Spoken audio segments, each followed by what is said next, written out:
We're going to take off on this runway, and I'm going to, once I lift off and reach adequate speed for the autopilot, I'm going to show you how to engage the autopilot in the simplest mode, and then proceed from there to execute an altitude capture and hold, and then altitude transitions up and down.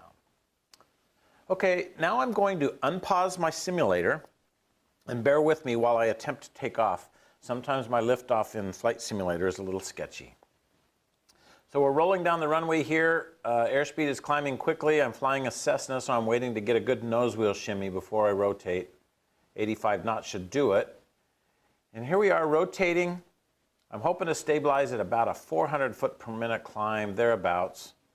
And I need to activate the autopilot control page. So I can either touch the status bar annunciation for the autopilot or select menu, autopilot.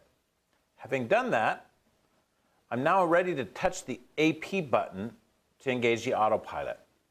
And when I do, notice that the autopilot stabilizes and rather engages in the vertical speed mode and in the roll hold mode. So what do those mean? In the roll axis, roll hold means hold whatever bank angle I was achieving when I turned the autopilot on, and it's holding roughly a bank angle 0 attitude. And on the pitch axis, notice it engaged in the vertical speed mode as indicated by the VS button engaged green. And on the top status bar, it says it's achieving a vertical speed target of 400 feet per minute. That was the rate I was achieving when I did engage the autopilot. And the white indication says it's armed to engage an altitude when I get there. Now in my case, I had previously set an altitude bug target of 2,000 feet. If you haven't set an altitude target, maybe it'll be blank dashed lines like we see here on the indicated airspeed bug, or you might have it still set at 0 altitude.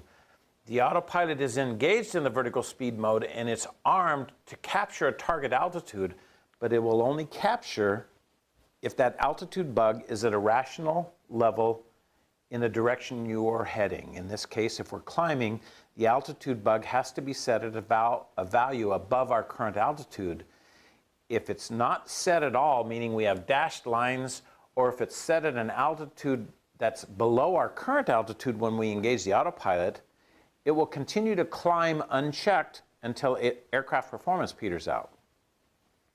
So again, in my case, we're climbing through 13,000 feet, and the autopilot is going to attempt to level off at my bug altitude.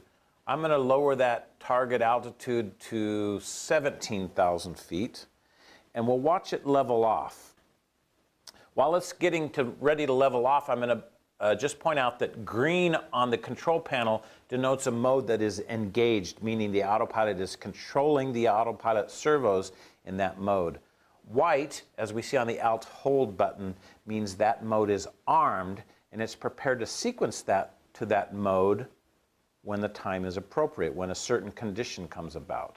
In our case, it will sequence to the altitude hold mode when we get very close to 17,000 feet. And we're just about to see that happen. We're rolling through 6,000 feet.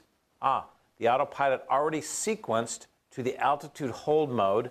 It's going to continue climbing until it actually levels at 1,700 feet. And you can see it's already moderating my climb rate and creeping up on 1,700 feet. So there we have an altitude capture. And notice when it sequenced to the altitude hold mode, the VS button turned black, meaning it's no longer functioning. And look at the annunciation here in the top bar, altitude hold at 1,700 feet.